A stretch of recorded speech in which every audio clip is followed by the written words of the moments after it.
what did it feel like winning the World Cup for a second time? The second World Cup around was a lot more stressful than 2019. Sleep first and then it's nutrition. They're exposed to TikTok, to Instagram. They think they know everything. And you can't be someone who stays in the past. You have to evolve. It was the kebab. Have you ever had this? Have you ever had this? When I just look at McDonald's, I pick up 2 kgs. Yeah. It's an intermittent sport of both contact and speed. You can't tell a forward, stop eating so much red meat. You became the first full-time dietitian for the Springboks. I thought that Rassie would be in the interview, but I'm glad he wasn't, because I would have been so nervous. You would have helped me loads back in the day if you were there. Small changes can make a big impact when consistently applied. Nothing will ever go to planned or smooth sailing. But you have to be adaptable. Yes, finally somebody that recognizes us. Do it!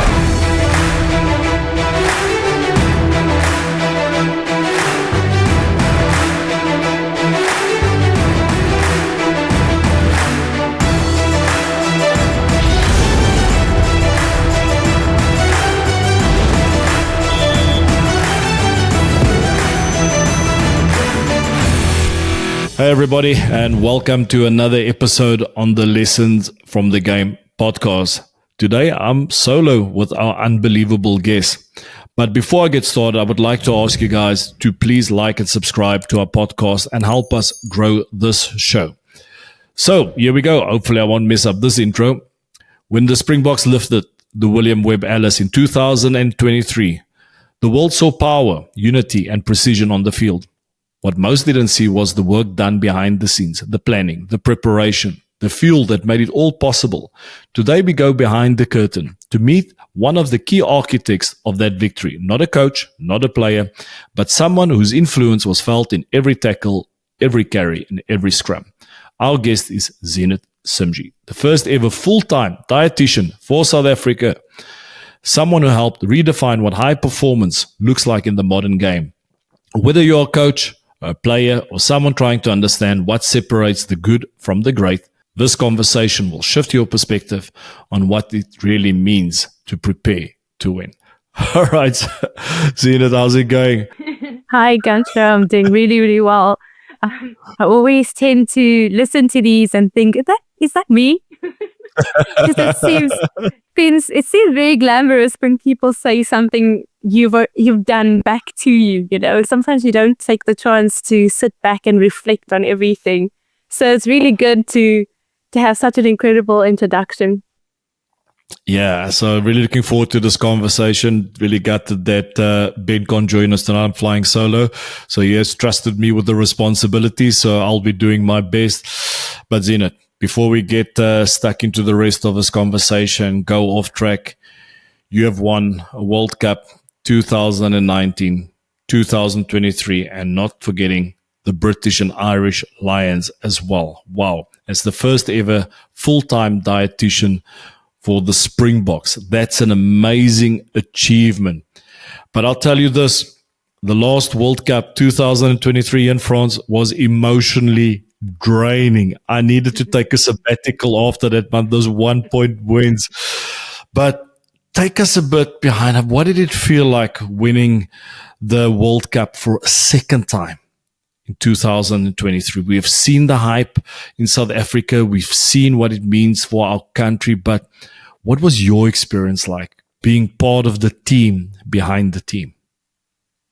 You know, the second World Cup around was a lot more stressful than 2019. And 2019, it was obviously, I had just started in May.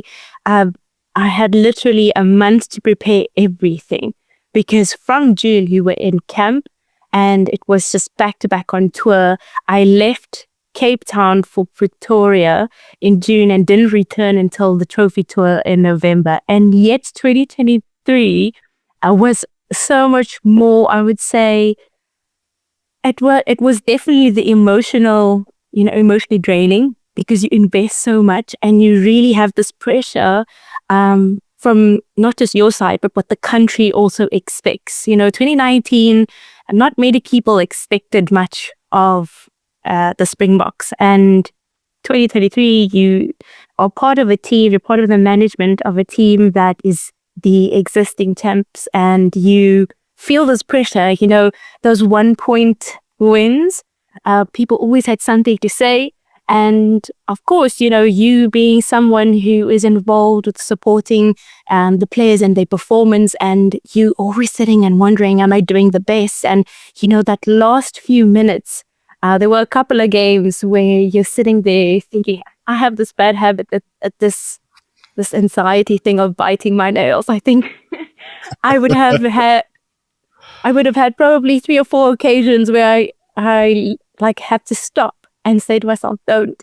Because there were times where the camera crosses over to the non-playing squad, which is where I would sit, and I would be doing the worst things, like squinting your eyes, looking, or you're never looking great because you're so into the game. But 2023, I would say, just from my side also, was a challenge because you've got this expectation around nutrition. 2019 was still very fresh, very new. Small changes could make a huge difference. And now you've grown the understanding of individuals and even of other management members. And they also understand there's certain standards that you want to implement. But also, it's not just you. You have to have the buy-in of every single individual within a hotel that is part of nutrition. So from food and beverage manager to, chefs, and even the people that clear away the food that's set up in the morning, of course the time is, you need the buy-in of your own management, because it's not a one-man show. It is a collaboration from everybody's efforts. I mean, I don't decide on who gets the programs or, the schedules, and that is a collaboration between people. So it was definitely, I would say, a different experience. Very, very demanding, but so rewarding, because that for me personally, 2019, after that World Cup, I had sort of designed a blueprint of these were some of the strategies to apply in terms of combating fatigue and what players needed to apply. You didn't need to have a meal plan, but if you understood these certain strategies and you were consistent with this, and you also you mastered the basics, the fundamentals. So a lot in sport we always say the fundamentals are really important and you have to master the fundamentals. Nutrition, it's very much the same. And these were things that I said they worked really well in 2019. And if I could get any new players, this is obviously 2020 onwards, to understand all of these and apply it. It was basically like a 4-year plan, because nutrition is so nuanced. There's so much that goes into sports nutrition, and then there's general nutrition.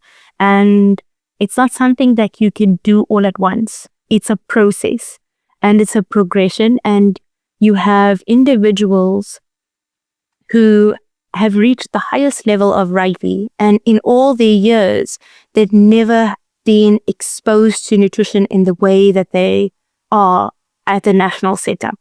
And sometimes I would get, the clap back of, oh, but I've gotten to where I am without this, so why would I need it? So I think for me, 2023 was really seeing that plan to completion, and doing the best that I could with the majority of the group. Of course, the players that started off as part of, focus group. So obviously a player is not identified the year of the World Cup. They are identified well in advance and they're supported. I mean, this very well. You get a chance to, you start playing your chess matches, you get your team cohesion, and then you're not going to randomly get called up in a World Cup year. It's something where you've been involved with the team. So as part of management, that was pretty much the journey you walk with the player, where some players already got identified during COVID for 2023. And obviously, if they kept up at their unions, we didn't really, as a dietitian, you don't wait until just camp. Sometimes players will require assistance when they have an injury, when there is a game that they want to focus on their performance nutrition, and they build that trust with you. Or maybe a lot of time they want to start being more diligent about their nutrition, and they ask you, okay, what should I be getting? What should I be doing? Sometimes they ask for meal plans. So you're in communication all the time. And then you hope in a World Cup that everything you've tried to educate and encourage habit change on gets applied. And your job is just really to make sure that it is implemented and that everything runs smoothly. But it is difficult when you go to different countries, right? And I mean, the French are the French. So some places, some places it would be really easy. Some hotels very easy, and sometimes at some hotels not so great. So a plan is just a plan unless you're given a chance to, or an opportunity to implement that plan, and things must align, right? So I would say 2023, for me, it was a massive pressure, but very, very fulfilling. And I think also because I had my family there, 2019, it just rushed through, but 2023, it was like everything just coming together. And for me personally, I already felt like, for me, I don't think I would do another World Cup. And I'm definitely not looking forward to the next one. I'm not looking forward. It was emotionally draining. Today's Lessons from the Game episode was possible thanks to the support of Harris Begley Financial Planning, headed up by former Blackheath player Matt Begley. They are the experts to speak to for tailored advice on investments, mortgages, insurance, and pensions, helping you plan for a future of financial security. So when you think money, think Harris Begley and head to www.harrisbegley.co.uk. Approver Quilter Financial Services Limited and Quilter Mortgage Planning Limited, March 2025. Our audience is young and aspiring rugby players and coaches that want to learn more about the game. And we always start off our podcast with this quick-fire question. What is the one lesson from the game of rugby that you have learned now in your experience as a dietitian that you can share with those young rugby players and aspiring coaches? I think it's, for me, and I walked into SA Rugby knowing this, but also it's everything I experienced and defied it, is that you cannot work in isolation. And what I mean by this is I've been involved with different teams, and it's almost as if you are expected, you just stay in your own little lane. Coaching does coaching, physio does physio. But in sport, it doesn't work like that. So it's unrealistic to expect that a coach just needs to know about coaching. No, we're living in a time where nutrition can play a role in performance.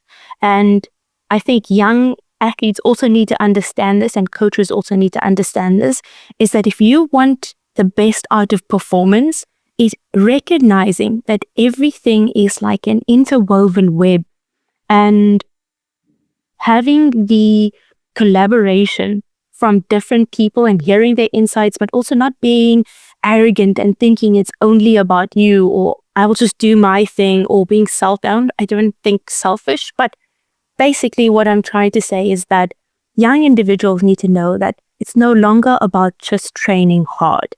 And it's not just about the coaching. Sometimes your coach can put the absolute all in, but you as a young athlete, you're not doing your job in the hours outside of the training. So let's say, for example, in most teams, or some teams, they call it, the 22 hours outside. So some teams, it's the 20 hours. Obviously, it's the time outside of training. And that's the majority of the time. It's what you're doing for recovery. And recovery is not just about, the ice baths or the massages or your physio. It includes sleep, which is the fundamental component of recovery. And people do not give enough attention to this, especially developing athletes. where aside from sleep, on the recovery pyramid, you've got sleep first and then it's nutrition. So many individuals just think, if I want to gain the mass that I need to gain, I just need to lift heavier and go harder in the gym. If I want the strength and the speed, I just need to do more. But sometimes it's not about doing more. It's about doing it smart. And if you understand the power of nutrition alongside training, it's fueling your body with what it needs. It's understanding that, yes, I do need to have, enough energy throughout the day, but what does that mean for me? And that's empowering yourself to take that leap into knowing yourself better. And sometimes an individual, a young kid or an athlete won't necessarily do that. But that's where a coach steps in. So when a coach steps in and says, you're training really hard and I can see this, but you sometimes come to a Tuesday session, some teams, Tuesday is the second day is the most intense day. Like they will usually say you come to like a defense session and you are looking very weak. But why is it that on a different day you look really great? It's something of identifying certain cues behind a player. And that, aside from nutrition and sleep, sometimes they could be doing really well in nutrition and sleep, but perhaps there is an emotional barrier or stress management or an anxiety around a player, and the mental health is really important. That's also why within coaching, if you're somebody that just only thinks about the 4 lines and you only think about the coaching, but you don't treat individuals as humans, they're not pieces of pawns on a chessboard, for example. And I think what I've learned is when you collaborate, sometimes there will be different individuals within a management or in a coaching staff that has a closeness to different individuals and gets through to a player. And that player will share what is truly going on. And just by treating them in that way, you can get the most out of your player, out of your athlete. They buy into a plan a lot better. And I think that's what I've learned, is that it's understanding you can, as a management or even as a team, you need to be able to have this understanding where you can share information, you can ask insight, and you shouldn't have to be feeling like, Zeenat, for example, just using an example, the youngest person in a team is so young, what would they know? Be open to how things do operate. And also sometimes with young individuals, even with young players, they're exposed to TikTok, to Instagram, they're exposed to the internet, and they know a lot of information. They think they know everything, but they too need to stay coachable. And even as management, that's what I do believe, is that you need to stay coachable no matter what position you're in, but you also need to collaborate and need to be open to that information and seeing how it can fit in. Because if I was not able to do that, I don't think nutrition would ever had a space, or I wouldn't think that it would have been possible for me to apply it. Because even with medical nutrition therapy, so things like injury nutrition management, in the beginning, 2019, I wasn't really that involved in it. That was also because I needed to evolve and I needed to grow. And that was a time where I started learning. Obviously, that time, the physio Tanu May, she's with PSG now, and Renee Naylor, and then Vivian Favan, they would teach me. And they would welcome nutrition and say, what would the nutrition intervention be? The conditioning coach of 2019, Alan Walters, I always say, it's probably one of the best people I've worked with, and has really, maybe he knows it, maybe he doesn't know it, but he's really inspired me to be the dietitian that I am today. I mean, I've sharpened so many skills, and not by him saying, do this, do that. It's by him being open to anything I brought forth to the table. I could say to him, Aled, I think we need to weigh, this was when you were in Japan, I think we need to weigh players before and after, because they might get dehydrated. Dehydration can directly affect performance. The heat and the humidity is really high. And then he would say, I agree. And what are we going to do? And he would help. He would drive that concept with the players and say to them, you need to go and do this. And I mean, he's a Welsh guy. I done swear, so he would throw the swear words in and, say to the boys, effing do it. So I think, that collaboration and the openness from different individuals, that also allowed the team to grow in different ways.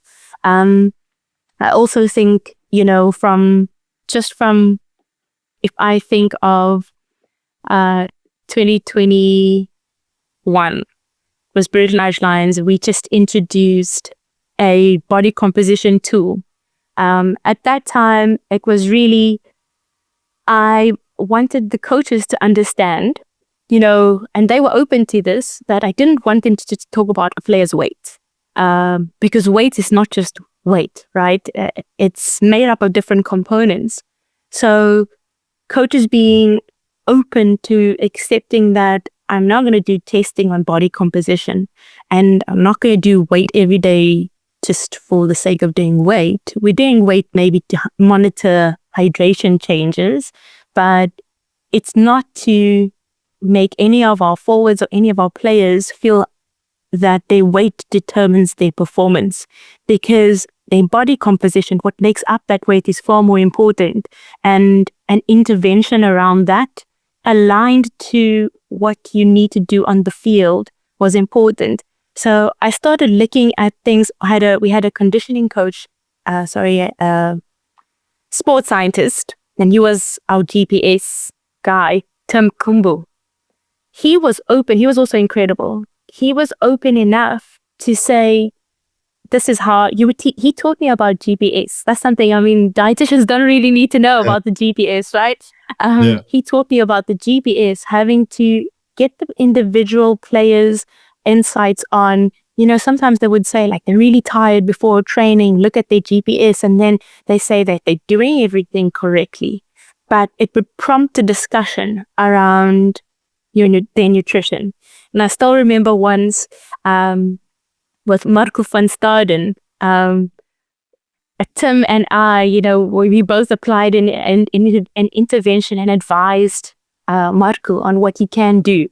And then at training one day, he reached his max speed, and Tim said to him, top speed. So it started becoming a joke. And that's every time I would see him before training, I would say, today, is it going to be another day that you're going to reach high speed? And just, discussion around with your staff, which really helped the players in buying into things. It doesn't come from you as an individual alone. It's a collaborative input. So I really do think from coaches, it's to step out of this mindset that rugby, for example, is just about rugby. Because there's so many factors that can affect your hard work with your players. And for athletes also to remember that, yes, you need to be a well-skilled, hard-working rugby player, but there are hours outside of rugby. And aside from watching your clips and, your massage or, the general things that are usually done, there are things that form part of a interwoven web that you also need to do. And you cannot have tunnel vision.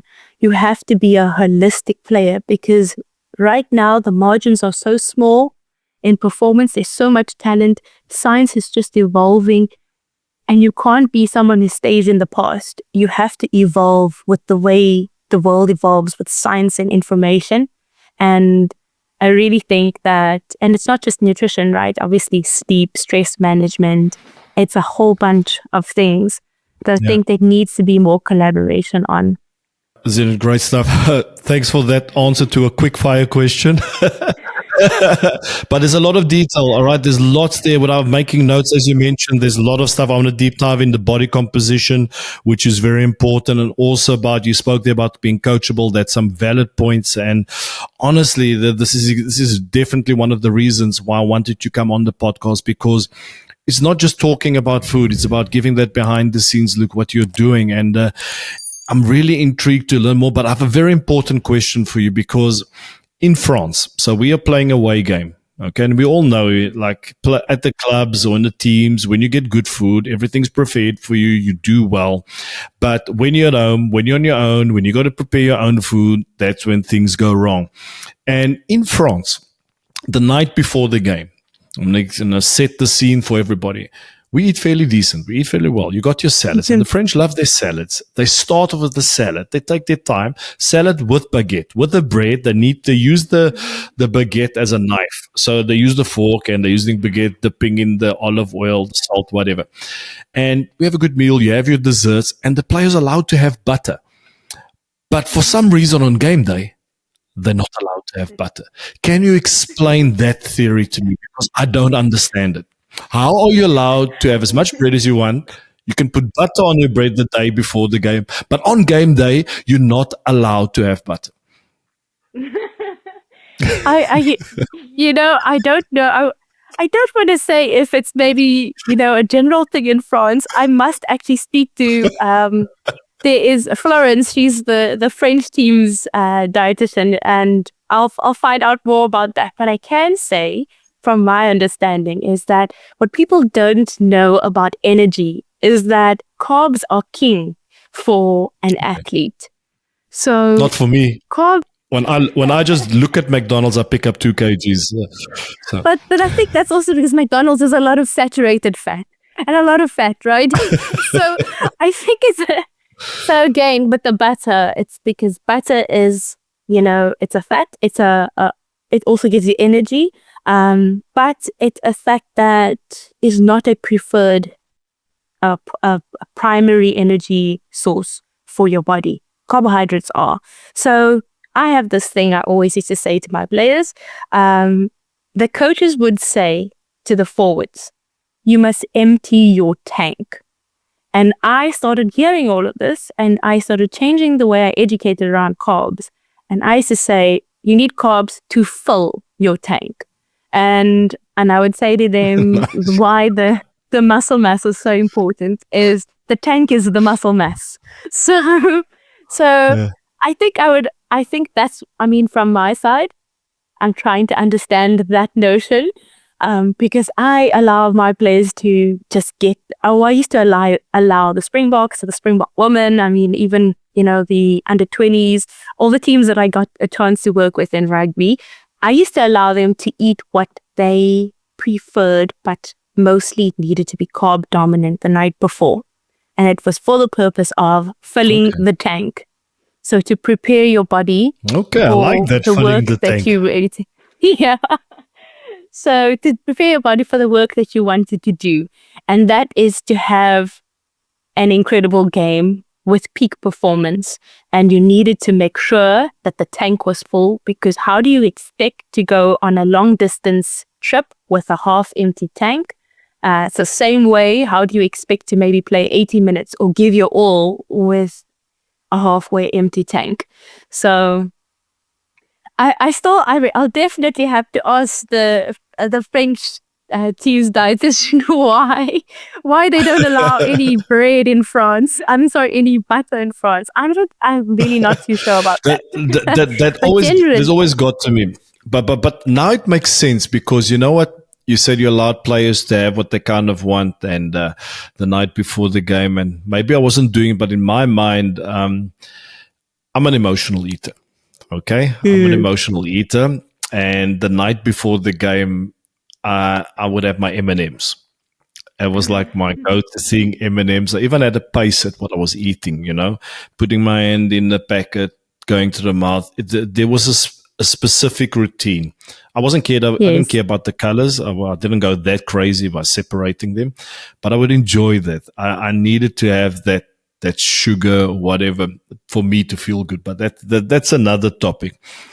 But I think where the big question I have is, you touch base on a few important aspects that nutrition can have a massive impact on your performance. And I think to all our listeners and viewers on the podcast, that to give you just kind of like set the platform for you guys or give you guys an idea. In a classic week of rugby, even though each team is different, Tuesdays is your tough days. That's where you're working your set piece and your collective and you're going hard. And often 2 days before the game, you've got your high intensity sessions. And players need to manage that, and they need to peak on game day. At the end of the day, everything you're doing in your week leads up to game day. So, and I know this is not an easy answer, but if you can give us some insight, how can your nutrition help you not only to perform at training, but also performing on game day? And is there some guidelines that I know it's difficult, you got the more full-bodied players and you got the leaner players, but in general, if you can maybe just give us some insight in terms of the impact of nutrition on performance. So definitely, if you think of nutrition, it's not about just one meal, right? So it's not about just that pre-match meal that happens before a game. And I think, what I've learned over the years is that players tend to put too much emphasis on game day without understanding it's not just about one meal. It's about an entire week and preparing yourself. And you would do nothing new on game day because you need to have trialed what's going to work for you. So you need to try that or trial it during a training week. You need to know what works well on your gut. And that means you need to have a routine of how you eat. You also need to stimulate an appetite. And I find that sometimes athletes tend to not want to eat on game day. But if you look deeper into their week, they're also skipping breakfast or they're skipping meals. They're not really wanting to eat. And that discipline about knowing that I need to feel for the work that I'm going to do. So I need to make smart choices, but I also need to understand that I cannot try something like fasted training because it's not the approach that you're supposed to be taking. And there are spaces where you could try fasted training for maybe in an endurance component for running, but it's not in the rugby space. And this is a sport of intermittent, it's an intermittent sport of both contact and speed, and you do require to feel properly. So, I mean, if you think of, yes, like you said, day 2, your Tuesday, that's for most team is the most intense day of the week. And knowing that, let's say you want to try something out for match day, obviously your daily total energy is something you focus on. You need to be eating enough. So enough calories or kilojoules, depending on which region of the world you're in, you need to be eating enough. And if you are underfueling, you are definitely affecting your performance. If you are overfueling, then over a long period of time, that is when you're going to get the body composition you do not want. So it's not just about one meal, it's about a whole array of or continuity of eating in a specific way. And it starts already from your training week. And it's about also your recovery nutrition. So, I mean, let's say it's your Tuesday. This is your high intensity day. You start off with your breakfast. Maybe you have maybe it's units in the morning, or it's at a meeting, after meeting, or maybe it's gym in the morning. There would probably have been time that passed. And for some, maybe units is just before lunch. So they head onto the field. That's where you need to have what we call a pre-training snack. Because maybe your breakfast was probably 3 hours ago and your energy is low already by then. And you're now going to go into, now let's say you are a forward. And like you mentioned, that this is the day that it's quite high intensity. I think for forwards, this is the day, let's say you are doing scrums or live scrums. Let's say you are doing line outs. I feel that the forwards do a lot of energy burning during this period, and people don't realize it because it's not running. So people finally somebody that recognizes us. Thank you. I found this quite interesting. I learned that our GPS guy would count how many jumps is done during, a unit session. And I would be like, but why? And you would be like, for load management. Then I started thinking, what is the load? Because we never really always look at with energy expenditure. We will look at, running or what rugby stays, but we don't really know things about kinematic energy expenditure. So like force, hitting on something when you jump, things like that. So I do think a lot of athletes on that the highest intensity day of the week, they underfuel, and we think that they fuel enough. Sometimes they go into the day without having anything to eat, and maybe their first meal is at 2:00. It depends on your club. Some clubs are amazing and they give them, something to eat in the morning. They give them obviously a lunch. And I think in France, when we had a chance to see RCT's facility, that was, I think, really great what they do. If you think of in South Africa, our teams don't have that type of support when it comes to fueling. And then you've obviously got some time, it's meetings again, and then you're back onto the field, right? Because it's team session. And I mean, that structure maybe differs over some teams, but your lunch, if you were to have a lunch that is extremely greasy, that is there's a lot of tomato in there, it's maybe got steak and it's high fat, it takes longer to digest.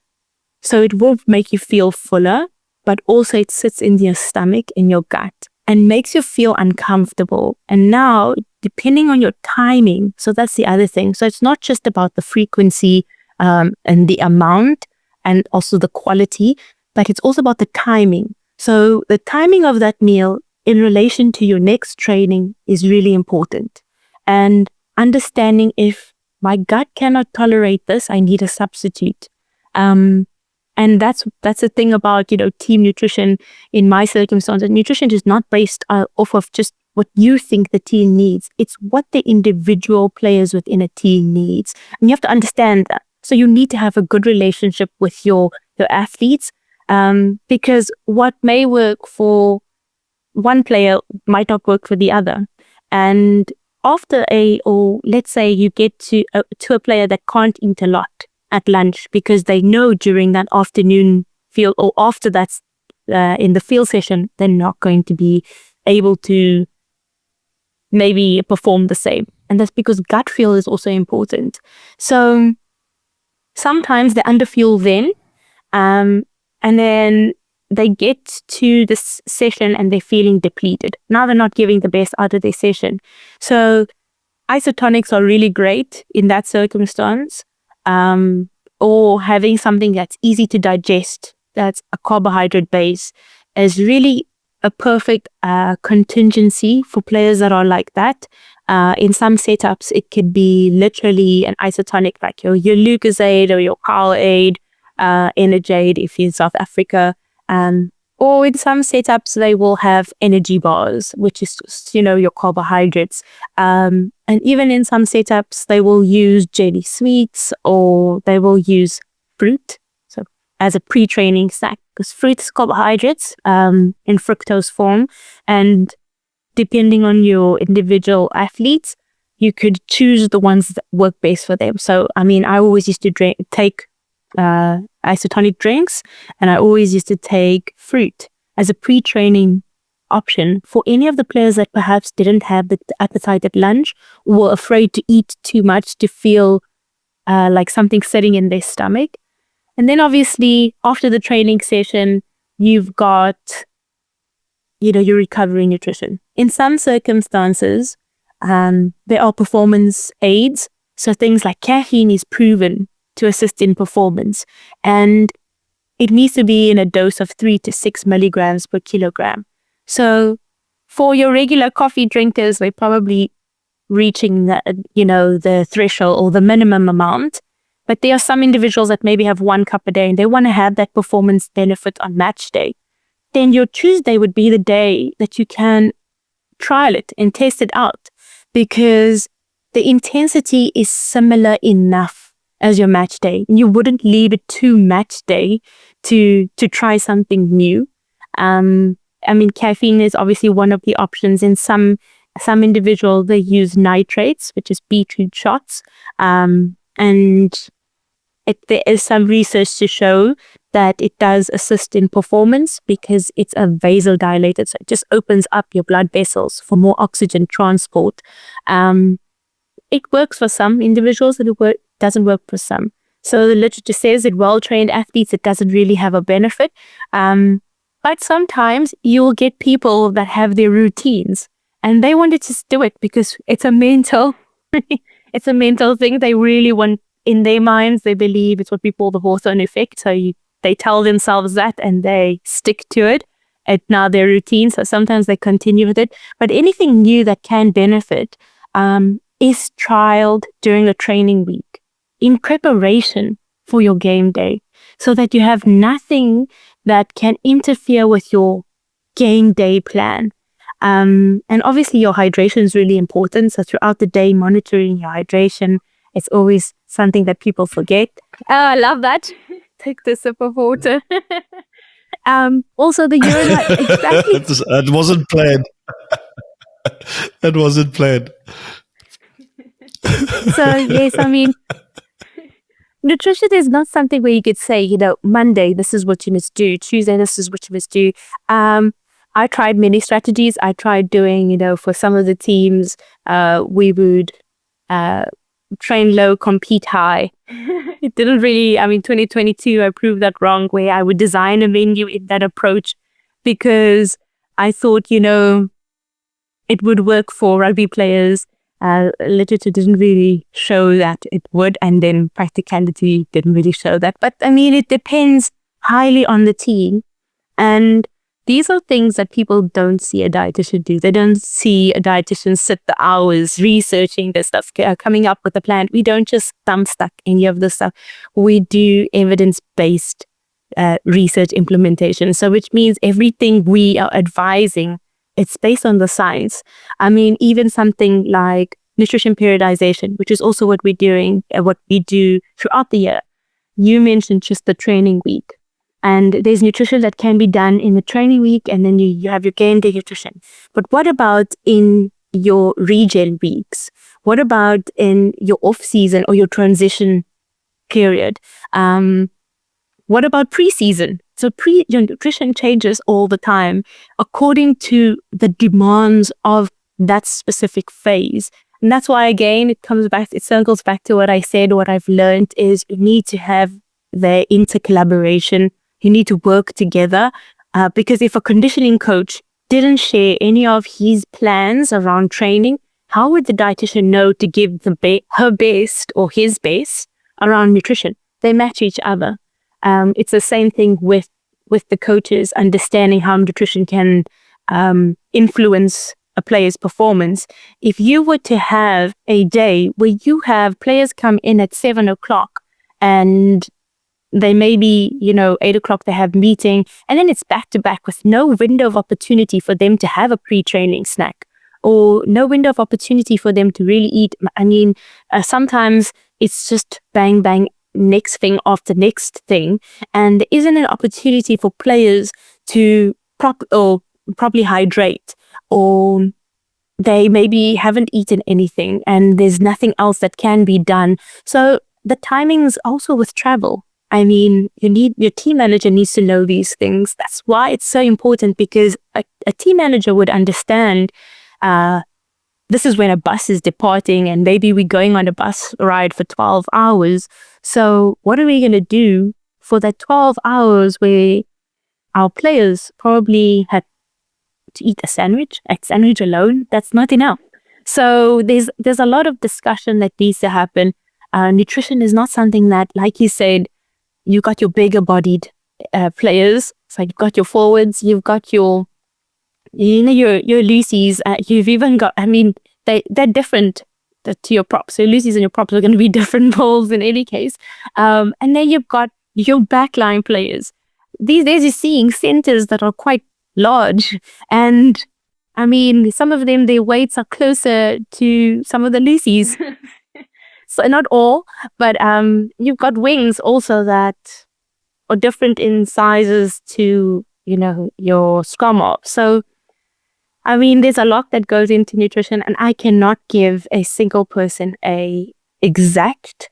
If I did, it would probably be the generic that you could search anywhere, and that would probably be you must have a pre-training snack throughout the week.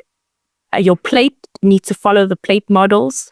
On game day, you follow the plate models. Nothing new on game day. Hydration is absolutely important. There are some performance aids that do assist that are safe and that are not on the banned list. And that for me, I always said creatine is something that if a player is open to using, your body makes creatine. However, you can supplement with creatine for its benefits, and understanding the benefits is important. So obviously omega-3 is incredible, and right now in concussion management, creatine, omega-3 is really, really important things that we don't really, if you're a medical team that doesn't have a dietitian, or you don't have somebody who is continuously developing themselves and updating themselves, they wouldn't know that there is a space where this can be used in concussion management. I mean, also probiotics, gut health. Forwards tend to not always, and not just forwards, I don't want to attack them. Yeah, but before we go, you're opening up a massive can of worms with creatine and probiotics, and because that's something that really interests me, because I also take creatine on a daily basis. But just to change things up a little bit, because honestly, I can clearly see we're not going to respect the 1 hour mark. So we're going to keep on going, because honestly, I'm writing a lot of stuff down. I'm learning a lot, and just listening to you speak as well. You mentioned earlier when we started off, the lesson that you've learned is not working in isolation. The collaboration is important, and you can clearly see, what's going on, not just from a nutrition point of view, but from what the forwards need. You understand the needs of the team. You are working closely with the S and Cs. That's brilliant. So, but on a lighter note, I would like to know, what was your favorite meal you had when you were here in France?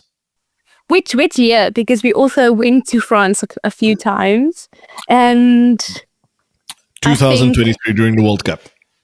During the World Cup, goodness. It also feels so long ago as well.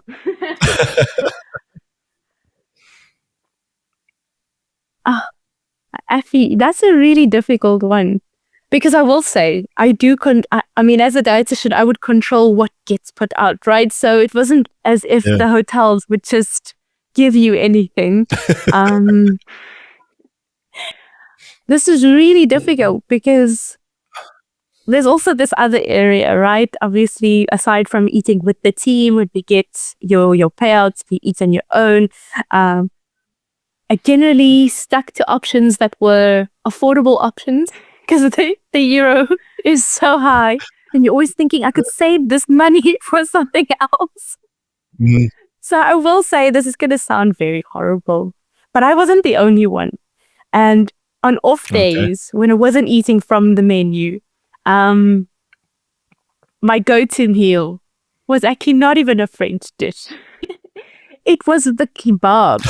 Have you ever had this? Have you ever had this? Have you ever had this? The kebabs. Yeah. From I think it's like, I don't know if it's Moroccans or if it's from, it's just the Arab shops. They're all over in France. It's all over in France. They're all over in France. And it's like, it's amazing, because the players sometimes, when a hotel would hit a miss with the menu, because remember, it's sometimes something they're not familiar with. Maybe it's not French cuisine. Sometimes it would be French cuisine. And maybe the players just didn't enjoy how that specific hotel prepared it. I would always catch them at our base hotel. They would go to the kebab shop across the road. But I could say nothing, because on off day, I would also go there. So I would say the most, I wouldn't say my favorite, I would just say it's the go-to option when I wasn't eating from the go-to option. The scenes. Yeah, I think maybe you expect me to say escargot or something, like, I don't know, snails or something fancy. I can say that I do like I do not like brown. Was it the brown onion soup? What's it? There is a brown onion soup. Okay, yeah. I got the name of it. Yeah. That I'm not a fan of. And on the menu, I did decide I Okay. like to Bourguignon. incorporate some. Yeah, I tried to incorporate some French options. I don't know if I'm going to say it correctly.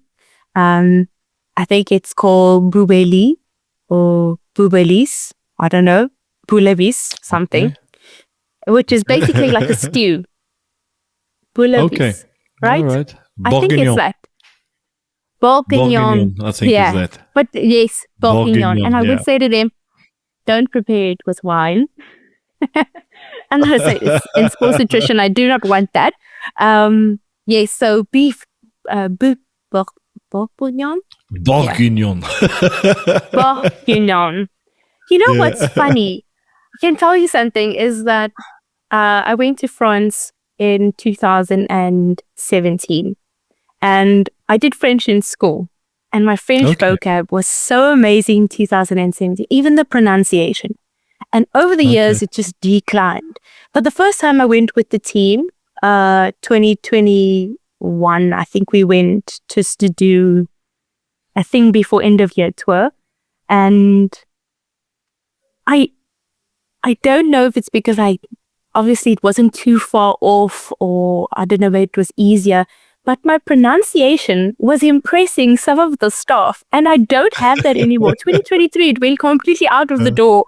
I would say to the staff, like my favorite thing would be, je parle français, mon petit honteux. And people would be like, oh, That's always the go-to and I'm say. like, yes, the favorite. And I would be like, oui, je comprends. And then that's it. And then meanwhile, I'm lying. I don't actually understand. Shut off. So, yeah.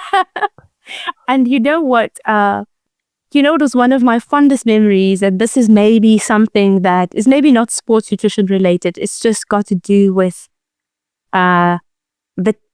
building a relationship within a team and then unity and, the years of being together. I bought a property in 2023 and I was in France with the team when I needed to do the conveyancing or whatever. I don't know. I needed to go to get these documents, sort of, I don't know what's the word, I'm blanking on the word right now. And basically, I knew nothing about French. In the hotel we were staying at, very minimal, you can't really understand. And so the hotel we were staying at, the GM of the hotel managed to get the notary. Yes. Yeah. And but unfortunately, he didn't really speak English very well. And he told me, and to get one was very difficult at France. But this was a mate of his that was doing a favor. And I had the documents and he needed to basically like stamp it. But my French wasn't too great. I mean, you just heard now, struggle with the pronunciation now. And I was panicking, didn't know what to do. And I explained this to Kubus's wife, and the wives would like, they're around. So she said to me, was that I actually heard was Dion Foury's wife. She said to me, oh, but Kubus has a car here, so a hire car to get to the notaire. Yeah. And then I phoned him and his wife was there and they have a son, Zeenat, and we were all around. And then I said, where's Kubus? And he said, no, he's putting him to bed and to a nap, go down for a nap. And so eventually I got a hold of him and then he said, no, he's busy now. He can't take me. So then Dion took his car, Kubus's rental car, and he took me. So I had no idea that Dion Foury spoke French. Like, I was shocked. And basically, I didn't know. And also, I didn't know Dwayne spoke French because I forgot that there was a stint in his career where he was in France. So I was just constantly impressed by some of the players. But Dion came with me to the notaire and assisted with that. But then I needed to get it apostilled. which is a whole other thing. So we went through this entire process of, I was trying to purchase a place, and I was in this dilemma while I was at the World Cup with the team. And this was something completely unrelated to my profession. And the players, and even some of the wives, because some of the wives are absolute gems, this is like a personal thing in my personal life. And this is a testament to some of the personalities and how they are. They sort of like take you under the wing and say, I'm going to help you with this. And for nothing. It's just because that's the type of people that they are.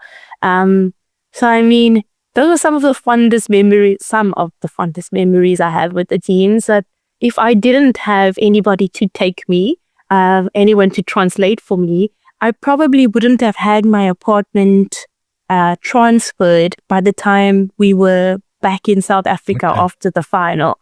So, I mean, it's things like that, fond memories. But that's great to hear. Those great stories. I think, a lot of people obviously see the rugby players on the field, but, outside of that, they're human beings too. They've got other characteristics. And it's great to see how many players today, or South African rugby players, speak French. And you just mentioned there the wives of players that don't get enough recognition.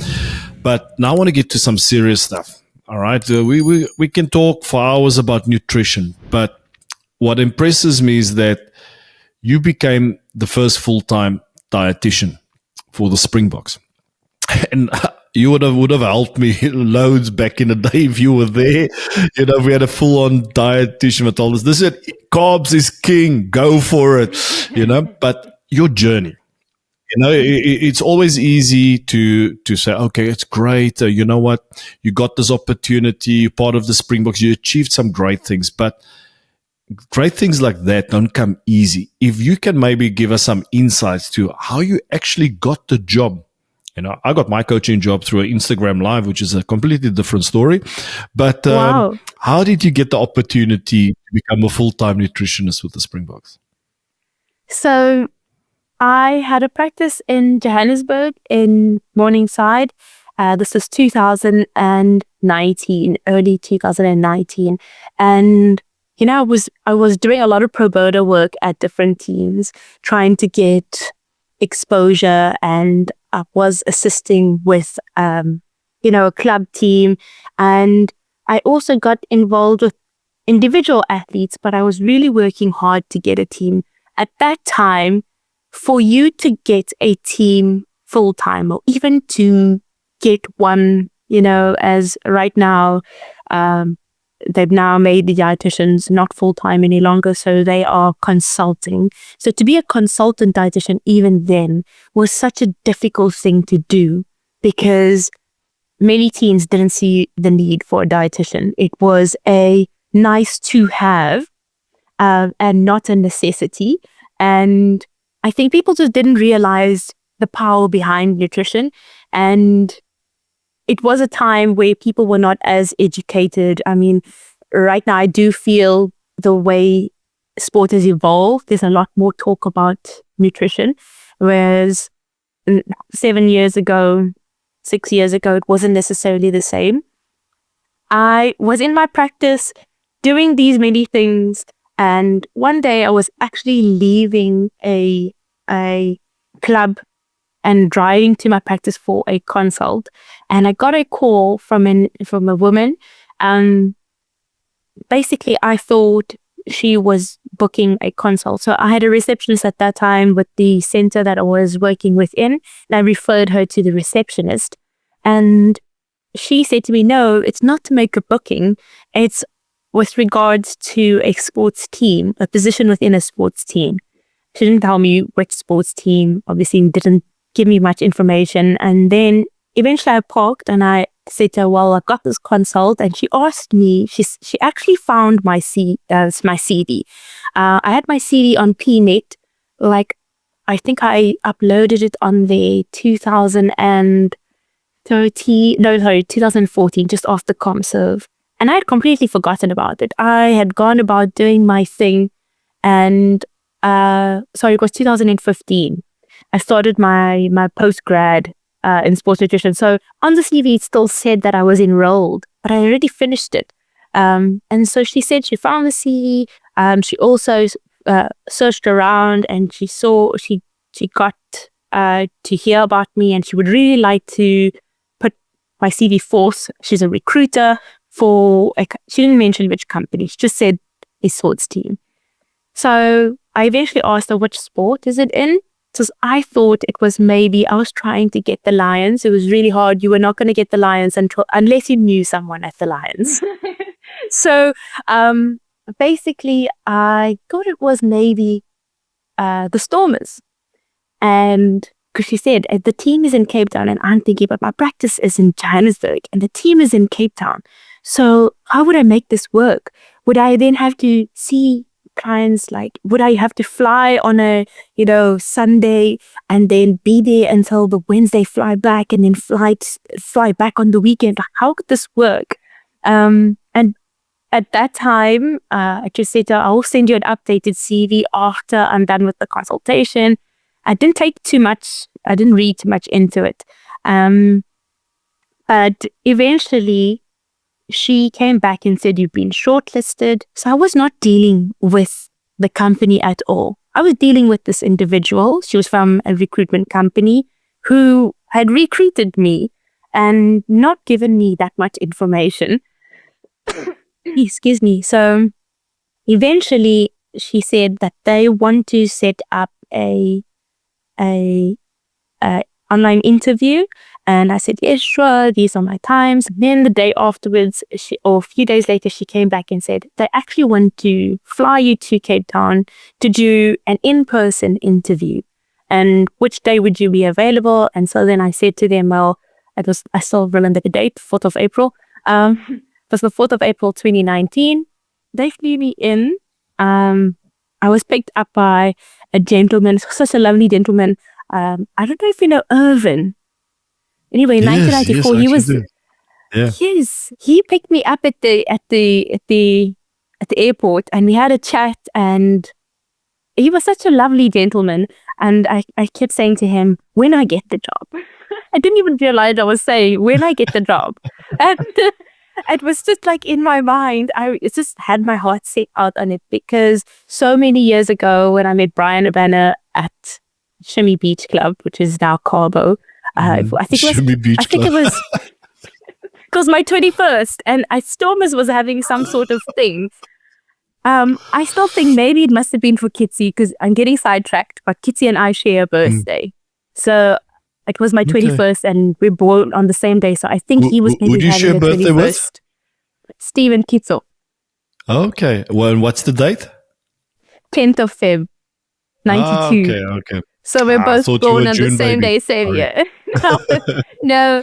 So at that time already, I really wanted to work at Springboks. And that was obviously at my 21st, but I told Brian that so many years ago. So when this happened, and I saw SA Rugby the day before the interview, the recruiter shared the job specifications, and I saw SA Rugby logo on the top of the document.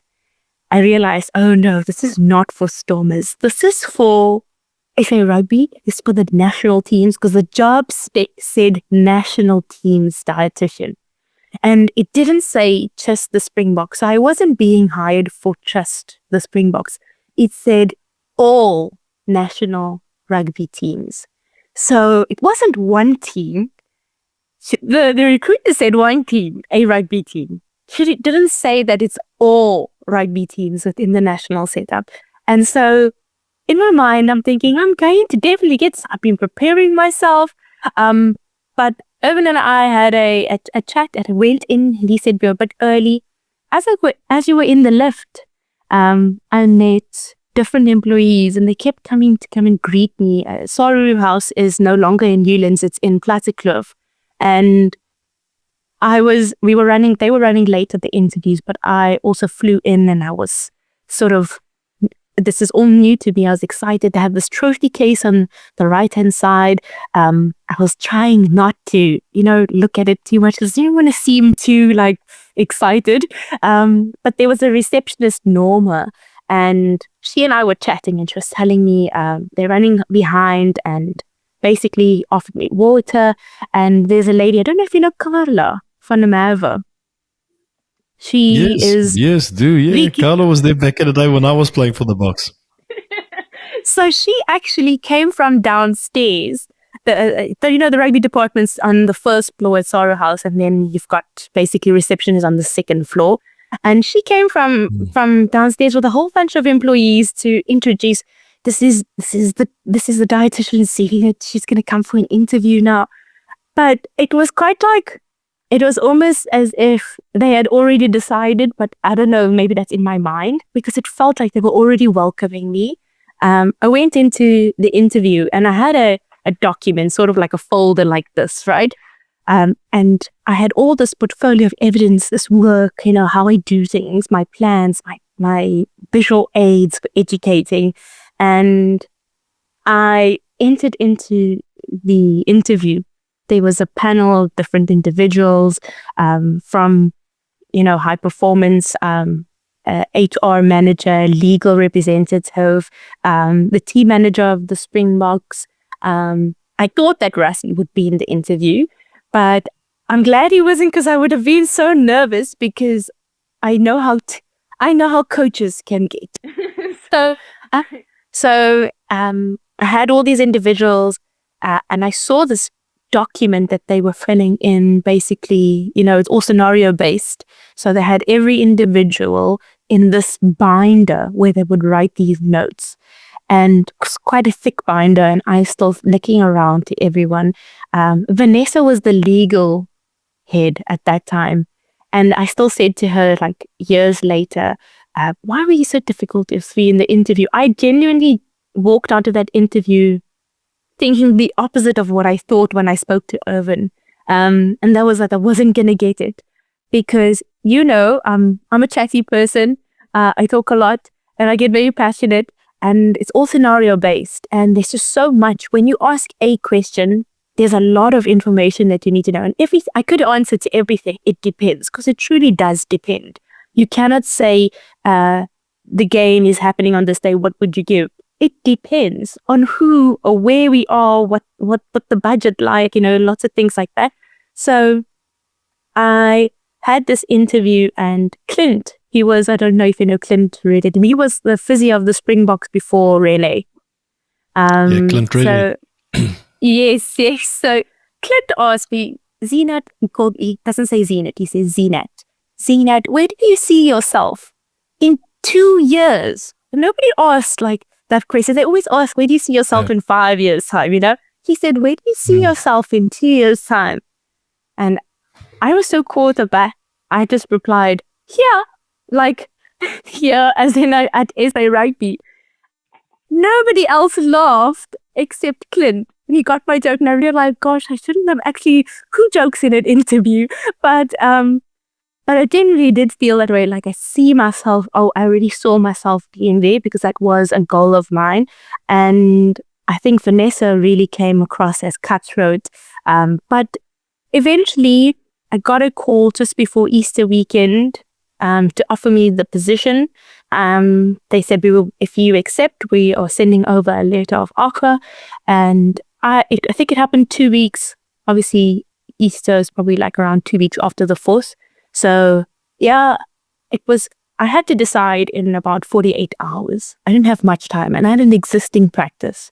And part of the terms were that I had to close my practice to work exclusively with SA Rugby, which at that time, you're 27 years old. This is the goal you wanted since you were 21 years old. I had hoped it would happen by the time I was 30, and I thought, if I rejected it because of this, what if it didn't come again? And I was really excited, obviously, to be the first. And when I say full-time, you're still on a fixed contract, so you're not permanent, but full-time as in you reported there every single day. And you've got a salary, you were an employee. And for me to be a part of the national setup, obviously growing up watching the Springboks with my dad, it was something that I got immersed in rugby when I was at Marty's. I loved rugby. Football's the first love, and then it became rugby. And now I have this opportunity within rugby. I had to make a choice to say no to something that I really wanted for a long time and I was actively working towards, or to say yes, but also on the catch-22 was to close something that I had been building for myself in terms of my practice and what I wanted to achieve. And obviously you invest a lot into a business when you're starting out as capital investment. There's a lot that goes into it. You have an existing database of an existing client base, right? And you have to let go of that. So it was something that was completely unexpected because I didn't actually apply. In technicality, I didn't apply to the role. I was recruited, or a recruiter basically found me, and I went to the interview not thinking I would get or walking out not thinking I would get the position, only to be called 2 weeks later and given a very short time to decide. And I decided, and I took the offer, but I also asked them for 2 weeks to sort of wrap things up at my practice and close up there. And yeah, so basically then it became May 2019 until March of 2025. Oh, awesome. Zeenat, we're coming close to the end. We're going to wrap it up in the next 15 or 20 minutes or so. Just I would like to really get up your opinion on a few things. I think, just listening to you, people don't realize the sacrifices that you've made, and it took hard work to get where you are, and I think especially for young women listening to this podcast as well, they can definitely take some notes, and sometimes in life you got to make sacrifices. It's tough. I take myself, I got my family in Toulouse, I'm here in La Rochelle. When I got this opportunity to come coach at La Rochelle, this was my first gig as a full-time professional rugby coach. Won 2 titles after that with the European Cup, which was unbelievable, with guys like Ronan Agara and unbelievable players. But, sometimes you got to take that leap. And I think it's important, sometimes people see all the fancy accolades, but it takes time and it takes sacrifice. It takes hard work. But where I need your help, because I think, being a prop and, during my career, I would go up and down with my weight. Then I will be 140, then I'll be 114, then I'll be 120, then 127, then 130. And what always intrigues me when you talk about it for coaches mustn't just think rugby, just what happens on that 4 lines. They got to see a human being in front of them. They got to understand how the human being works. How does that individual works? What do they need?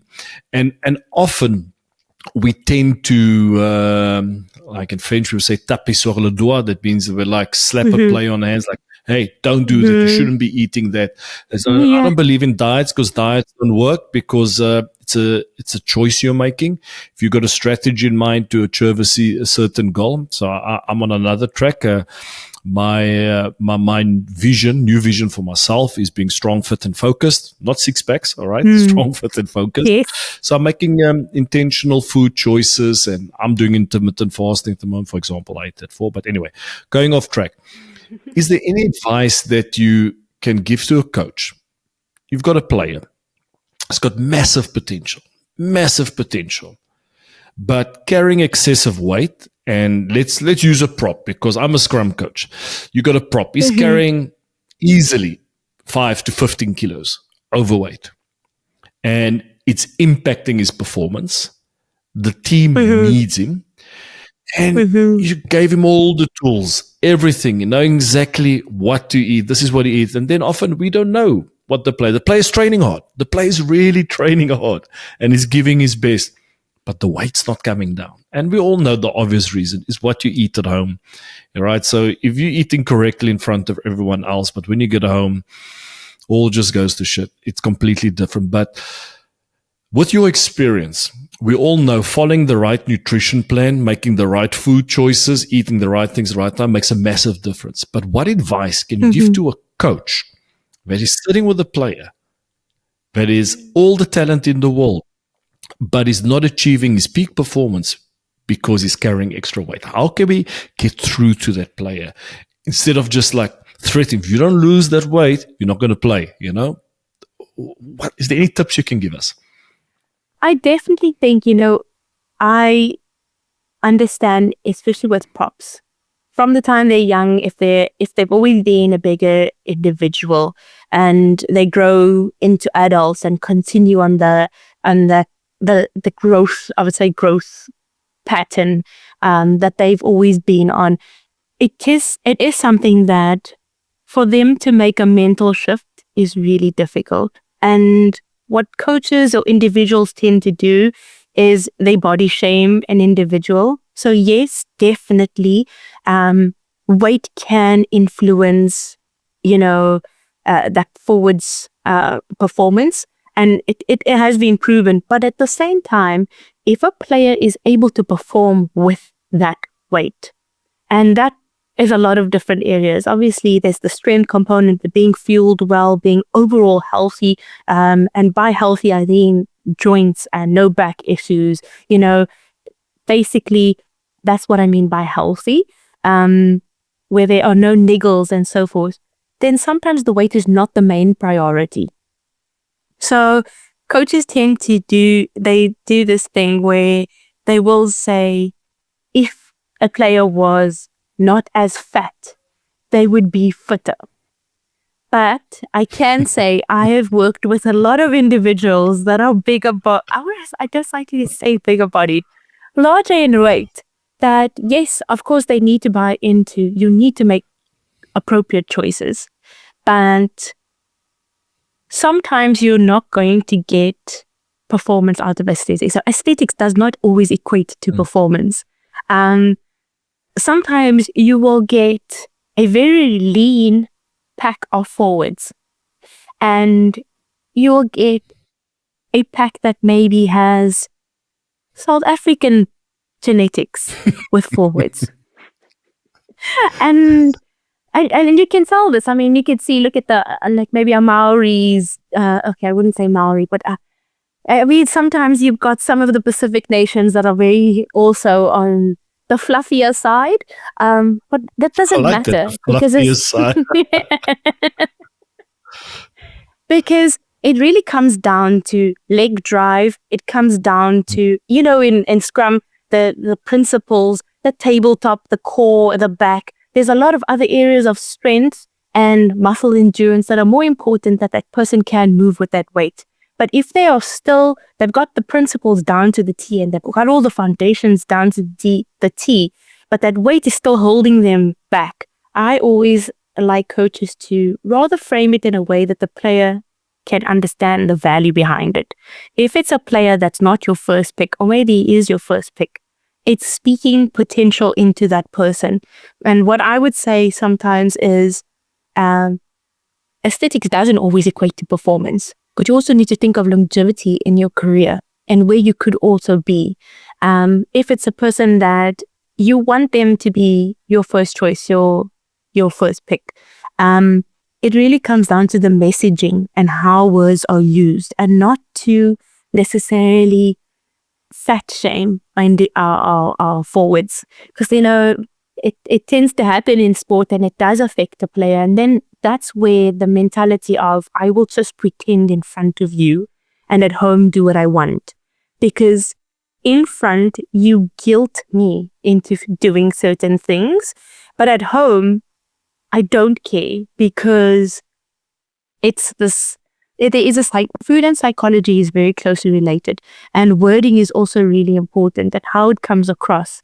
So there are low-hanging fruit that can be done.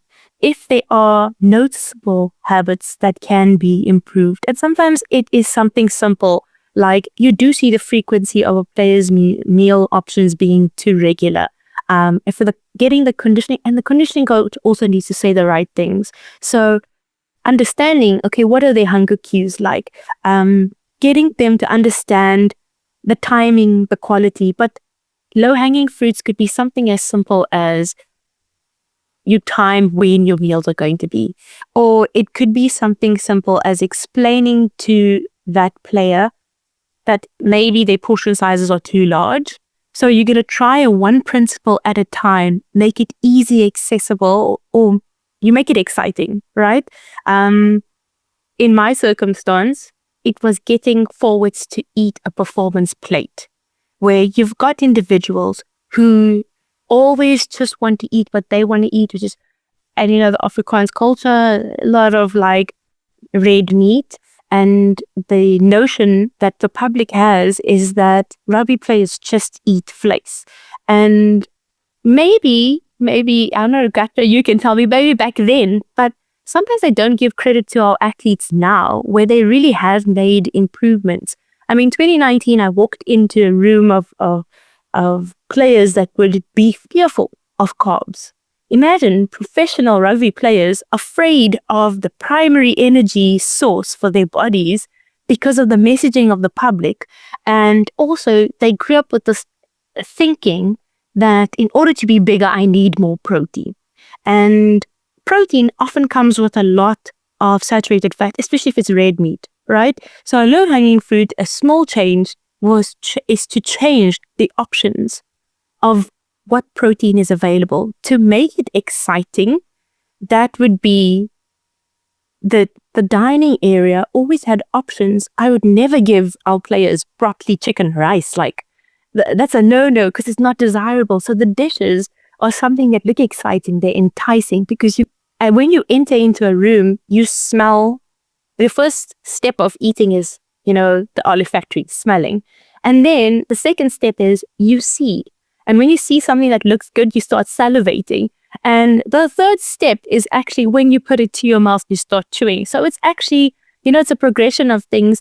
And to make a change, it sounds very complicated because yes, there is a psychology behind food. And that's how I do a behavioral change is you can't tell a forward, stop eating so much red meat and eat more carbohydrates because they won't listen to you.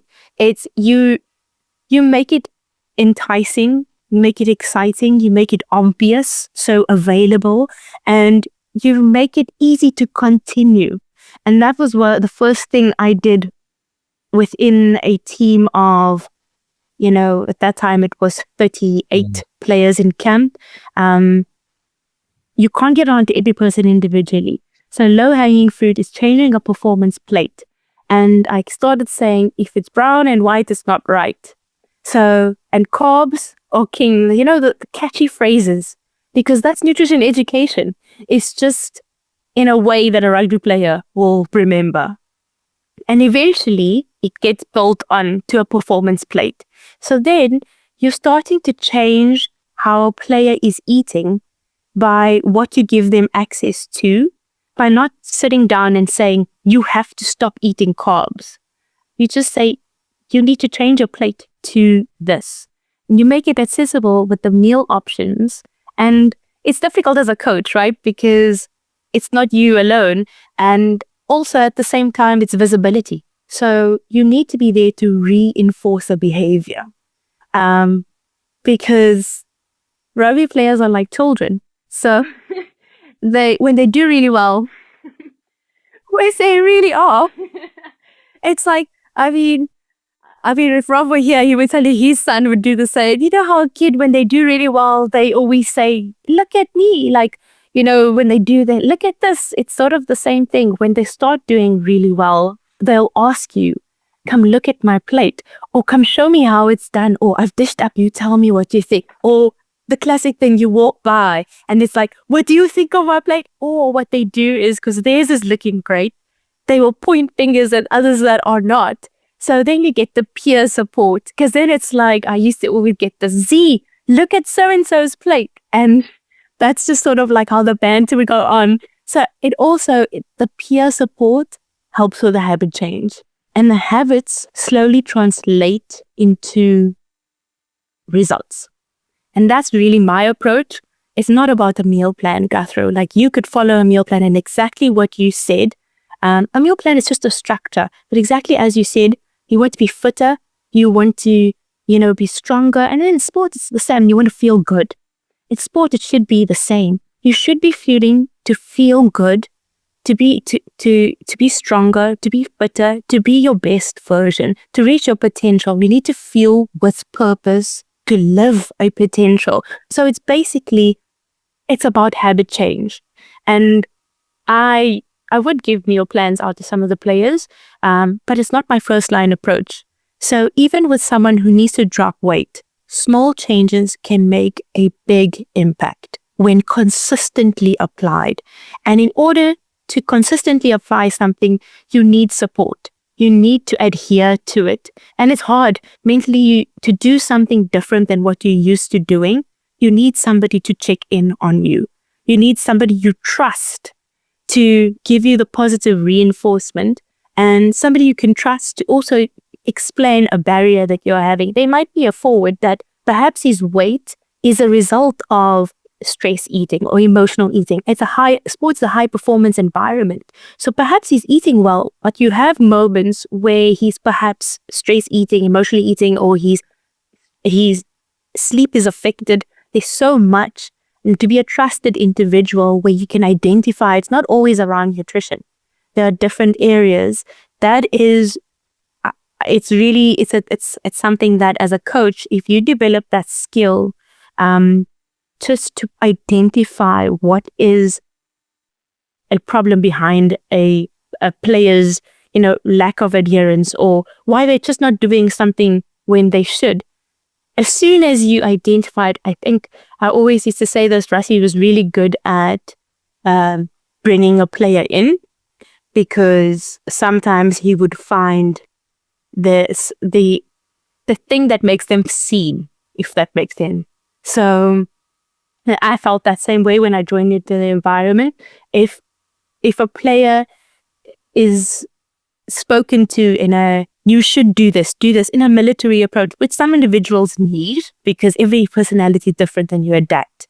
But when it comes to nutrition, it's a very personal thing. It's what they are putting into their bodies. And a lot of these athletes are getting paid a lot of money. And sometimes they just don't want to listen to anyone but their own beliefs.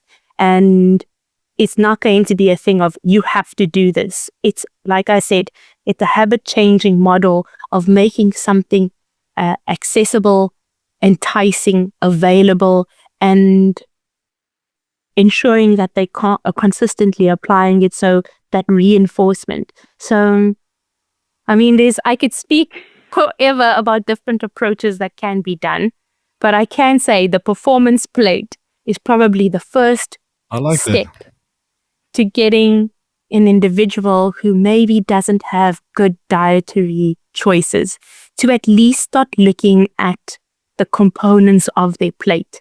You cannot just have a large piece of steak, or in the French situation, you cannot just have a huge baguette with cheese.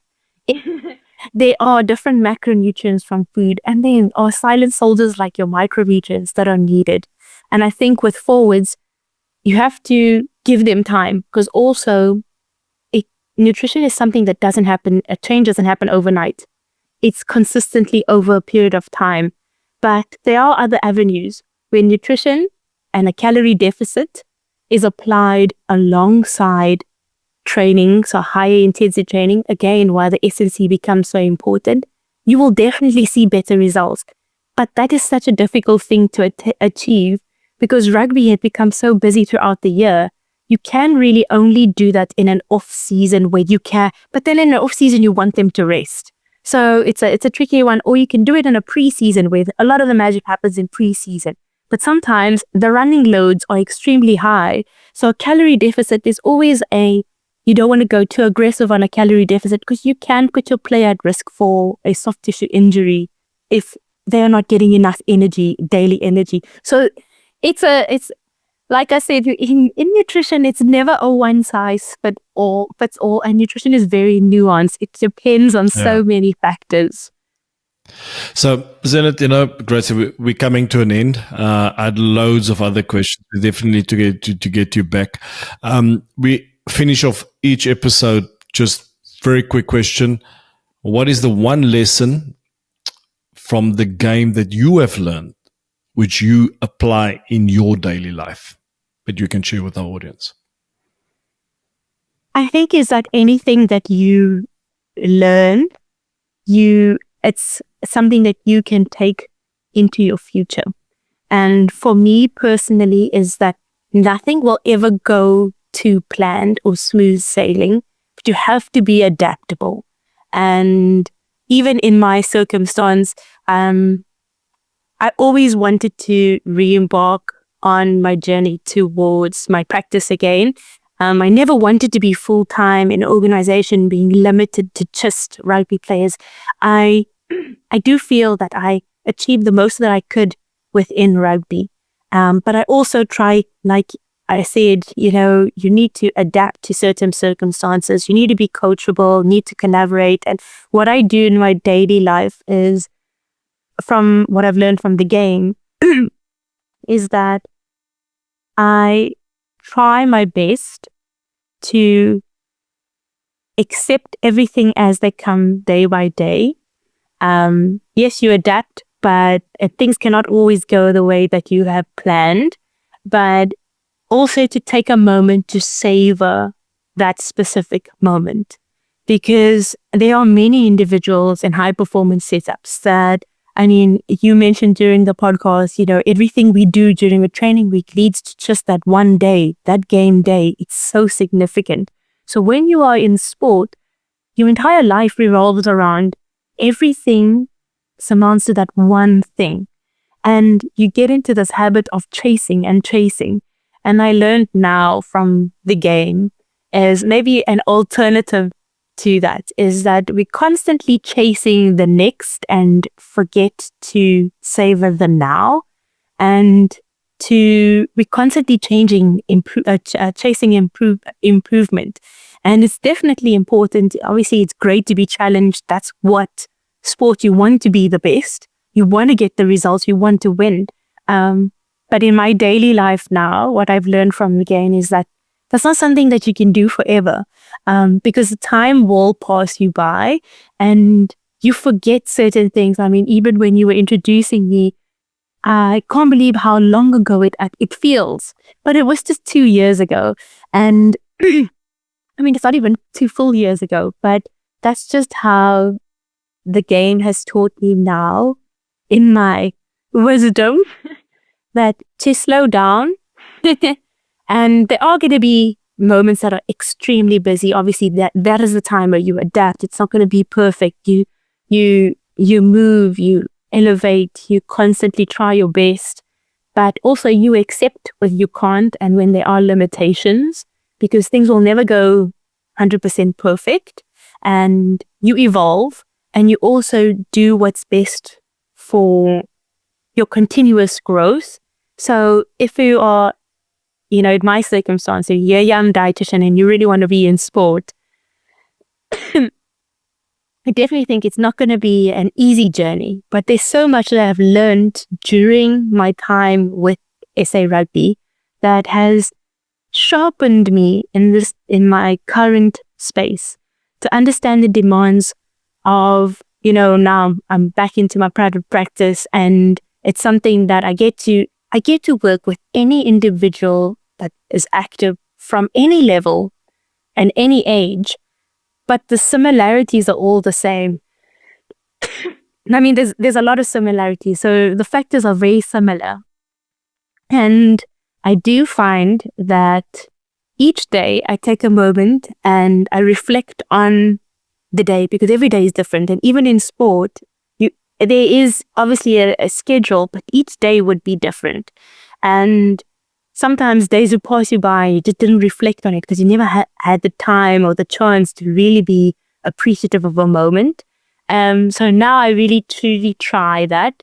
It's something that is a learned behavior that happened as a result of realizing all these years have literally flown by, and sometimes you forget certain things. And it's important for me personally to also, as a woman, you are made to feel guilty to be proud of your achievements because maybe you are boastful.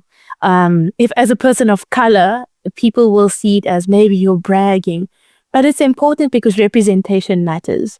So if I think of when I stop and I enjoy certain moments and I speak about this to other coaches that are and now get involved with schools and at clubs, sports clubs, and when I speak to other coaches about experiences with other teams, it prompts them to also buy into it. And I think with SA Rugby, there were a lot of moments that I didn't necessarily speak about in nutrition. Like, yes, you get excited about, lifting a trophy, getting a medal, winning, things like that, like, achievements here and there.